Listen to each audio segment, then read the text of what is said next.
নমস্কার, এনকেটিভি বাংলার আলাপচারিতা অনুষ্ঠানে আপনাদের স্বাগত জানাচ্ছি। সঙ্গে রয়েছি আমি সায়ন। আজ আমাদের সঙ্গে এই আলাপচারিতায় রয়েছেন এমন একজন ব্যক্তি যার পরিচয় গোটা বরাক জুড়েই।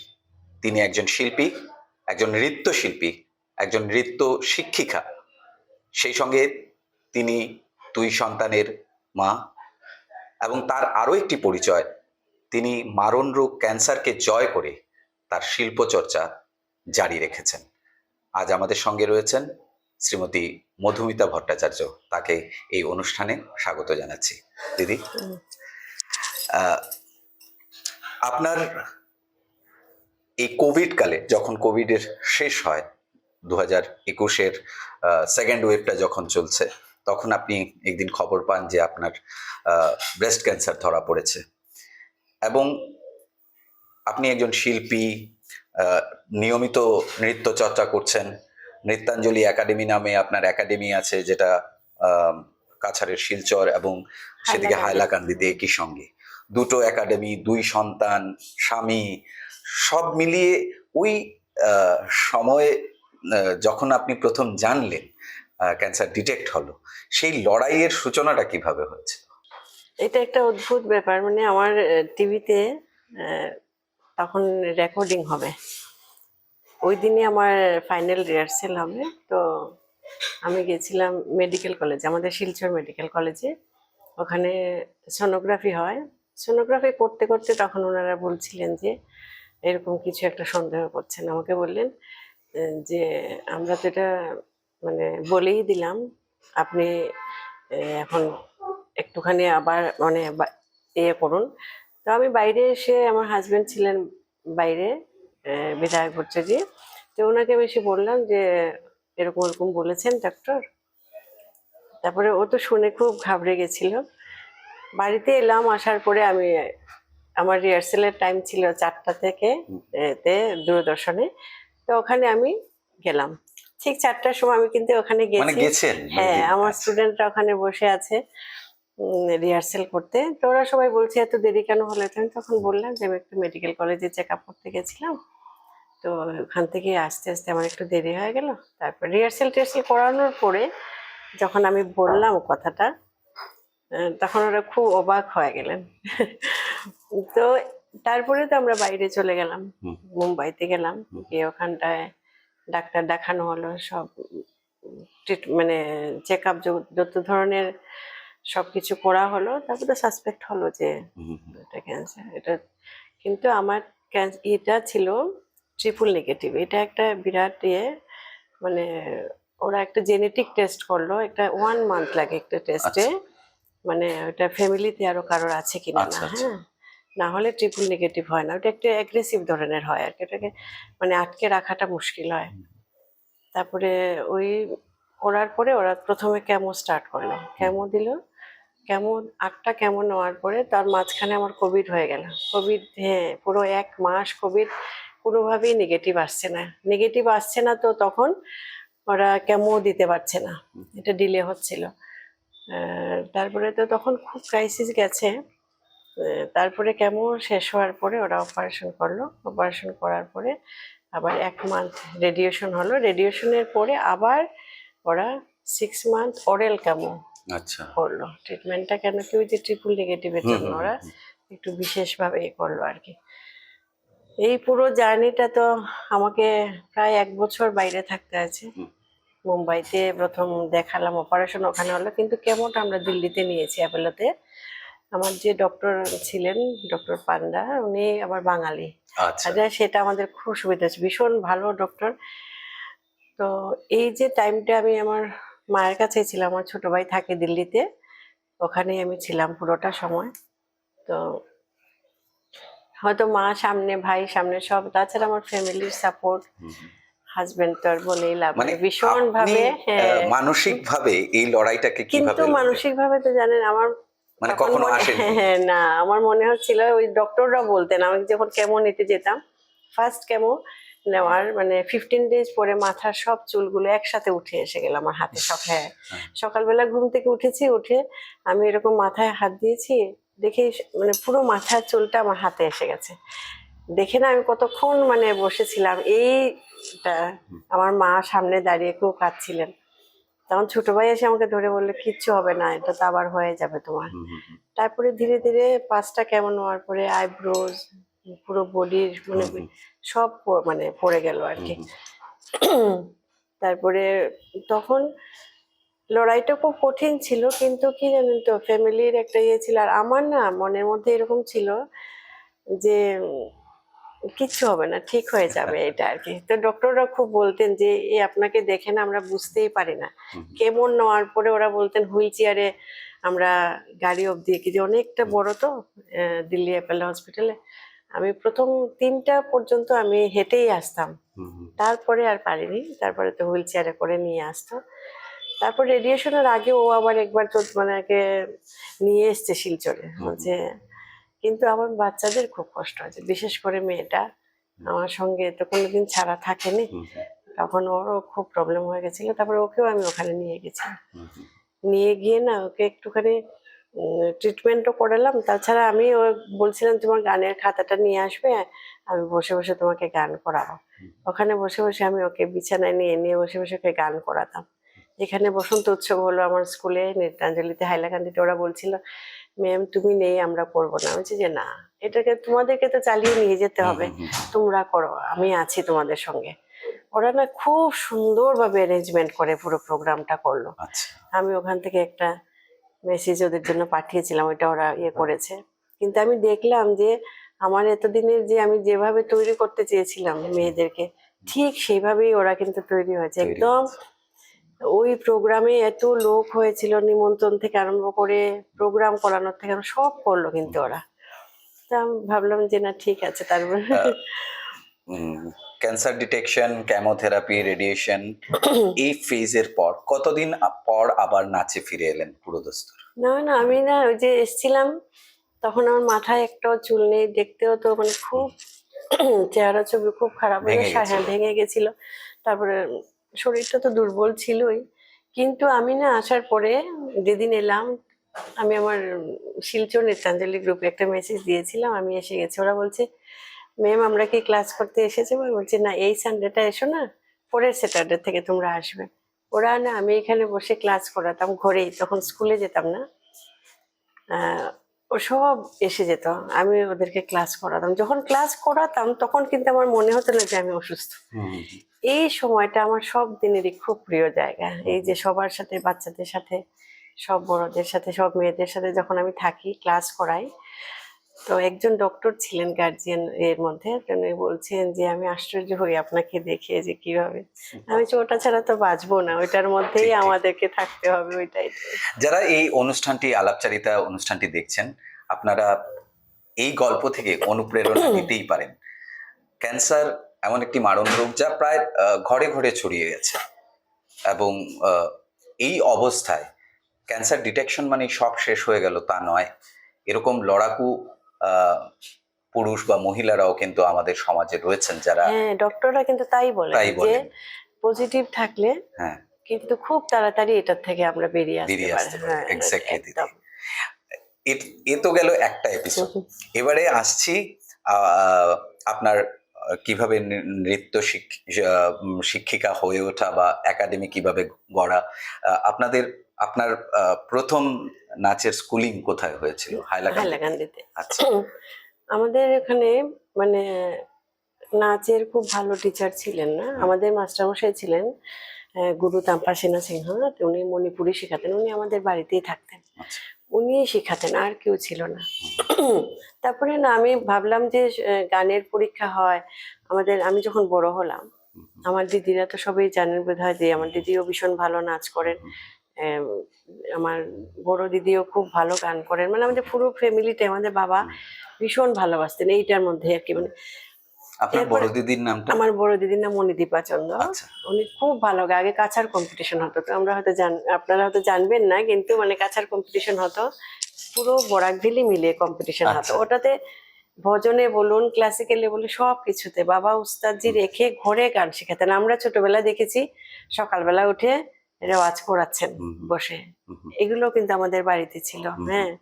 তারপরে নাচের জগতে আমরা মানে আমার যে বড় দিদি মনিকা চন্দ্র শিলংয়ে থাকেন, অনেকেই হয়তো চেনেন ওনাকে। হ্যাঁ, মনিকা চন্দ বেশ জনপ্রিয় নাম। জনপ্রিয় না, আর মানে কি ওদের সঙ্গীত নাটক একাডেমির মেম্বারও। তাছাড়া উনি মানে এই জগতে অনেক হুম, কাজ করছেন আর কি। তো আমরা না এখানে তার পরে পরে আমি ভাবলাম যে মাস্টারমশাইকে বললাম যে মাস্টারমশাই নাচের কেন এক্সাম হয় না, পরীক্ষা হয় না কেন আমাদের? তাহলে আমি তো জানি না সেটা কি করে দিতে হয়। হুম, হুম। তখন আমি এই আমাদের শিলচর সঙ্গীত বিদ্যালয়ে, আচ্ছা। হ্যাঁ সঙ্গীত বিদ্যালয়ে গুরু মুকুন্দরাজ ভট্টাচার্য ওনার কাছে আমি এলাম, এসে আমি ক্লাস শুরু করলাম। এখানে আমি 5th ইয়ার দিলাম রবীন্দ্র নৃত্যতে। এবং স্যারকে বললাম যে স্যার আমি একটু এক্সাম মানে আমার হাইলাকান্দিতে যারা স্টুডেন্ট আছে সবাই, যারা মেয়েরা আছে নাচ শিখছে, তখন আমি কিন্তু ক্লাস করিনি, ক্লাস খুলিনি, ওরা দেবে। তখন উনি আমাকে হেল্প করলেন, সমস্ত বই টই সব দিলেন, এইভাবে এইভাবে পরীক্ষা দিতে হয়, তুমি গিয়ে এ করো। তারপরে আমাদের হাইলাকান্দিতে নাচের এক্সাম শুরু হয়। হ্যাঁ, হ্যাঁ, ভাতখণ্ডেরও বঙ্গীয় সঙ্গীত পরিষদের আচ্ছা, দুটোরই। দুটোরই। দর্শক বন্ধুদের জানিয়ে রাখি যে হাইলাকান্দি জেলায় সংস্কৃতি চর্চার দিকে এখন পর্যন্ত খানিকটা পিছিয়ে রয়েছে বরাক উপত্যকার অন্যান্য জেলার চেয়ে। কিন্তু মধুমিতাদির মতো মানুষ যারা তিনি এখন কর্মসূত্রে শিলচরে রয়েছেন, কিন্তু তা সত্ত্বেও তিনি রোজ সেখানকার রবিবার, হ্যাঁ, একাডেমির হ্যাঁ। খবর নেন, প্রতি রোববার গিয়ে আলাদা করে ক্লাস করেন। আজও যখন আমরা এই সাক্ষাৎকার নিতে এসেছি তিনি বেরিয়ে যাবেন এবং হাইলাকান্দির সেই ক্লাসে যাবেন এবং সেখানকার ছাত্রীদের শেখাবেন। দিদি, আপনাদের পরিবারেই একটা চর্চা রয়েছে সঙ্গীতের, নাচের। এর আগেও কি সেটা বহমান ছিল? হ্যাঁ, আমার মানে জেঠামশাই যেটা আমরা হাইলাকান্দিতে ছিলেন, উনি কিন্তু তবলার প্রথম টিচার ছিলেন। আচ্ছা, আচ্ছা, হ্যাঁ, আচ্ছা। তো মানে এক পারিবারিক একটা সাংস্কৃতিক ঐতিহ্য হ্যাঁ। ঐতিহ্য রয়েছে। তো আমার বাবা না, আমাদের যখন বিয়ে হয়ে গেল, আমরা যখন প্রোগ্রাম করতে যেতাম, বাবাকে বলতাম বাবা প্রোগ্রামে যাচ্ছি, বাবাকে মাকে না বলে আমরা যেতাম না। তো বাবা বসে থাকতেন যে প্রোগ্রাম করে কোন সময় আমরা ফিরবো, এসে বলবো প্রোগ্রামটা কেমন হলো। হুম, হুম, এতটাই মানে বাবার ইন্টারেস্ট ছিল। আর মা তো সব সময় মানে বাবা যেটা বলতেন, মা সব সময় এই কাজগুলো করে যেতেন। এই জন্য আমাদের এই জগৎটা ছাড়া আমরা থাকতে পারি না, মানে ছোটবেলার থেকে এইভাবেই বড় হয়েছি আমরা। হুম, হুম, তারপরে যখন রবীন্দ্রনৃত্য শিখলাম, তারপরে ভাবলাম যে আমাদের মণিপুরি শিখেছি আমি পুরো। হুম। আমি শিলংয়ে গভর্নর পুরস্কারও পেয়েছি আচ্ছা, মণিপুরিতে। তারপরে ধীরে ধীরে না ভরতনাট্যমটা শেখার, আমার আচ্ছা। দিদি শিখতেন, তখন আমি দিদিকে বললাম যে আমিও শিখবো। তখন আমি শিলং গিয়ে প্রথম শুরু করি। হ্যাঁ, তারপরে কলকাতার সাথে যোগাযোগ হলো দিদিদের সাথে, গুরু অনিতা মল্লিক। তারপরে কবিতাটা উনার, ও বললো, আমার হাজবেন্ড বললেন যে সবসময় তো আমাকে যাওয়া সম্ভব হবে না, তাহলে আপনি যদি আপনার মানে কাউকে পাঠান সবসময়। তো দিদি আসতেন বছরে একবার, আর ওদেরকে পাঠাতেন 3 মাস 4 মাস পরে পরে পাঠাতেন এখানে। এইভাবে খুব কষ্ট করে আসলে আমাদের নাচ শেখা আর কি। তো এখনো আমি আমার স্টুডেন্ট যারা ছাত্রছাত্রী আছে তাদেরকেও বলি যে মানে আমরা খুব কষ্ট করে শিখেছি, আর আমি জানি মানে আমি খুব চাই যে ওরা খুব শুদ্ধ জিনিস শিখুক। মানে আমি এটাকে পারফেকশনটা ওদের থাক আর কি। বিশেষ করে যখন ক্লাসিক্যাল ডান্স হয় হ্যাঁ, তখন তার পারফেকশনটা অনেক ম্যাটার করে। তার মধ্যে না আমাদের এখানে আমি দেখি, আমি তো অনেক জায়গায় এক্সাম নিতেও যাই বা এটা মানে সবাই শুধু এক্সামের জন্য দুটো নাচ আছে সিলেবাস, এটা শিখে নিল এরকম। আমি এটা করি না, সিলেবাসের নাচগুলো তো ওঠাতে হবে।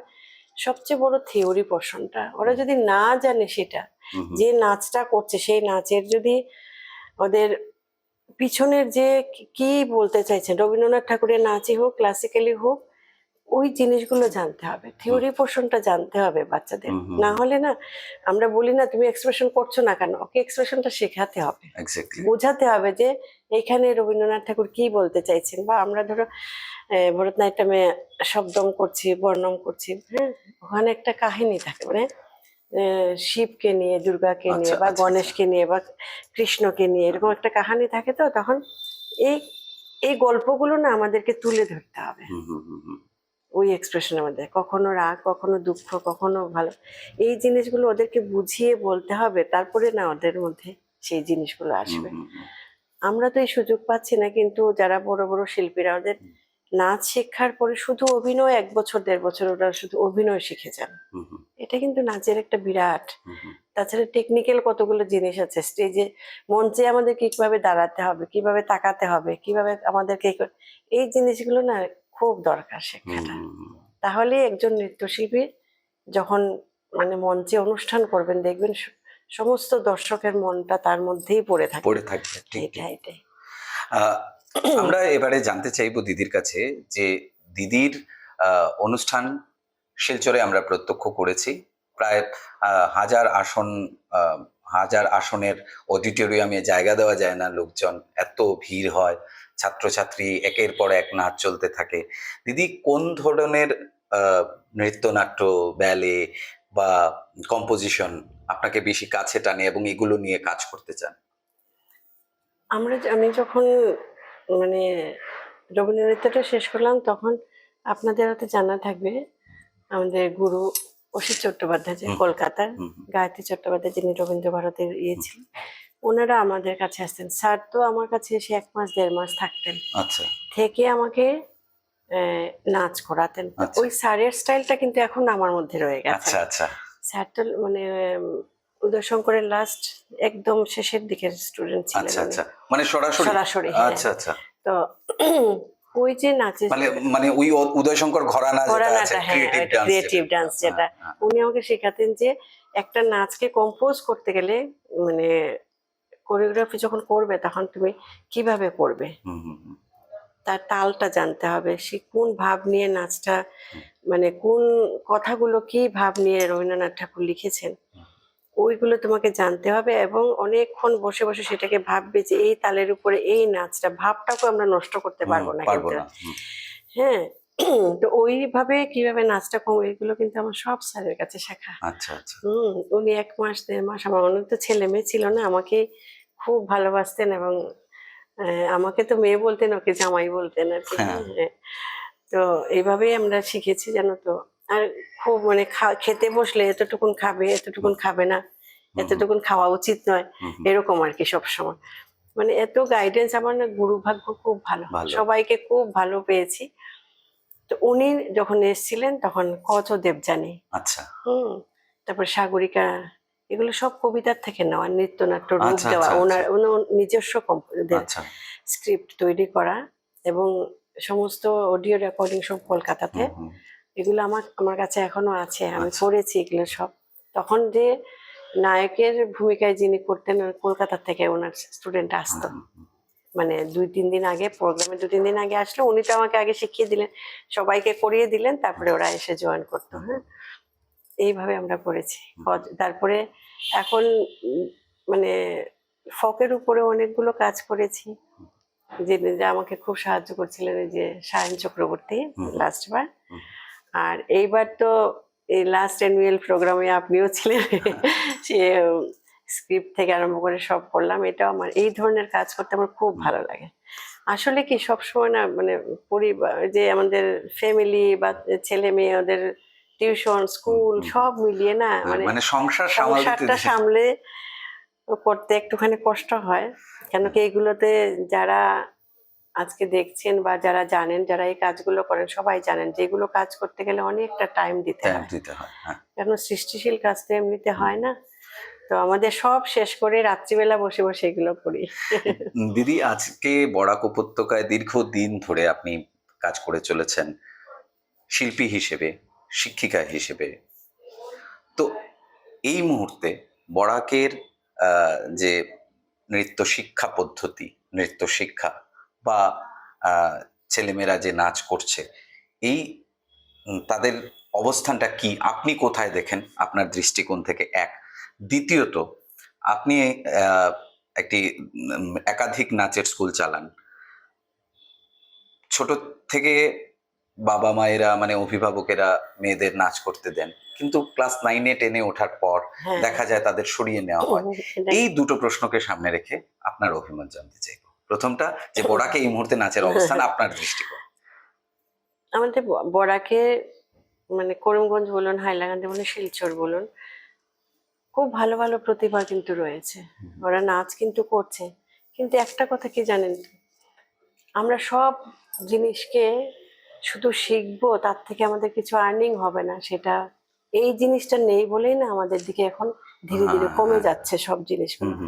কেন কি আমাদের যখন কেউ প্রোগ্রাম করতে বলছেন, ওরা গাড়ি ভাড়া দিয়ে আসছে আমার কাছে, আমি অনেক দিন ধরে ওদেরকে প্রোগ্রামটা ভালো হবে বলে রিহার্সেল করাচ্ছি, আমি নিজে খাটনি খেটে ওটাকে বানাচ্ছি, কিন্তু তারপরে না ওদের হাতে আমি কিছু তুলে দিতে পারছি না। এক্স্যাক্টলি। কেন কি আমি তো কিছু পাই না। এই জিনিসটা আমাদের বরাক ভ্যালিতে এখন হওয়া উচিত। আমরা দুটো দলকেই ডাকবো, কিন্তু ওদেরকে একটুখানি সাম্মানিক দেবো, যাতে ওদের বাচ্চাদেরকে যখন রিহার্সেল করাচ্ছে তাদেরকে যেন একটুখানি কিছু খাওয়াতে পারে, মানে কিছু দিতে পারে। শুধু এক্সপোজার হ্যাঁ, শুধু যখন- এক্সপোজার আছে কিন্তু তার তার সঙ্গে মনিটারি ফিডব্যাক না নেই, নেই। এটার জন্য না আমরা এগিয়ে নিয়ে যেতে পারছি না। মানে সামগ্রিকভাবে একটা ইন্ডাস্ট্রির অভাব। হ্যাঁ হ্যাঁ, আজকে বাইরের ভালো নাচ করলে সে হয়তো কোনো জায়গায় হ্যাঁ, হ্যাঁ, সিনেমায় চান্স ভালো, পাচ্ছে, হ্যাঁ। বা আর ফিনান্সিয়াল দিকটা তো আমাদের দেখতেই হবে, দেখতেই হবে, না হলে কি না আমরা ওটাকে এগিয়ে নিয়ে যেতে পারবো না। আর 2 নম্বর যেটা বললে, এটা কিন্তু খুব মারাত্মক ব্যাপার এখন। মানে এই আমরা বেধিটা কেন যে ক্লাস 9 এ 10 এ উঠলো, তখন ওই বাবারাই যারা আগে হাত ধরে নিয়ে আসতো বলতো না মেয়ে বড় হয়ে গেছে, এখন আর নাচতে হবে না, এই যে প্রবণতাটা কেন? কেন মানে আপনিও একজন মেয়ের মা, মানে হ্যাঁ, কোন ইয়ে আমি থেকে না, আমার জানে ওরা, আমার মেয়ে বলে যে মেট্রিকের ধরুন মাসখানেক 18-19 দিন আগেও আমি ওকে ইউনিভার্সিটিতে প্রোগ্রাম করতে নিয়ে গেছি। তো অন্যরা বলছিল আমাকে তখন যে আপনি কেন এটা করলেন? আমি বললাম কেন, কি হবে 2 ঘন্টায় ওর কি হবে? 2 ঘন্টা দেখুন, এখানে যারা ছেলেমেয়েরা ভালো রেজাল্ট করছে, যারা পড়াশোনা করছে, ওরাও কিন্তু মিনিমাম দিনের মধ্যে 2 থেকে 3 ঘন্টা মোবাইল দেখে না বলুন? কিন্তু এই সময়টা, তার থেকে 8 ঘন্টা সময় যদি আমরা রোজ এটাতে দেই, রোজও দিতে হবে না, মিনিমাম 4 দিন যদি আমরা দিই, তাহলেও কিন্তু আমাদের এটা হয়ে যায়। ঠিক ঠিক ঠিক। হ্যাঁ, কিন্তু এইটা করবে না। এটা মা বাবাদের এখন এত বেশি, গার্জিয়ানদেরকে আমি বলবো যে এত বেশি মানে ইয়ে হয়ে গেছে যে ওরা 9-10 এই যে আমার একটা ব্যাচ খুব ভালো তৈরি হয়েছিল আমার মেয়ের সাথেই, ওরা এবার সবাই 12 ফাইনাল দেবে, Q11 এ উঠছে, একদম সরাসরি ওরা ছেড়ে দিল। আমি ওদেরকে বললাম যে তোরা মাসে একদিন আসিস, তাও এটা চর্চাটা থেকে যাবে, কিন্তু না, অনেকগুলো টিচার আমি পারবো না, এটা করবো না। তো আমি একটা কথাই বলবো শুধু, যখন বাচ্চারা তো বলবে, আমরা যদি বড়রা ওদেরকে একটুখানি ইনসিস্ট করি যে না তুমি পারবে, তুমি যাও একদিন তোমার, তাহলে কি। আর একটা কথা হলো, এখন আমার নিজেরও তো মেয়ে আছে, আমি জানি শারীরিক সমস্যা কিন্তু অনেক বেড়ে গেছে। আচ্ছা। হ্যাঁ, মেয়েদের মানে গাইনোকোলজি যারা মানে গাইনির ব্যাপারে আমি বলছি, আমি সরাসরি বলছি যে এই ব্যাপারটা ভীষণ বেড়ে গেছে।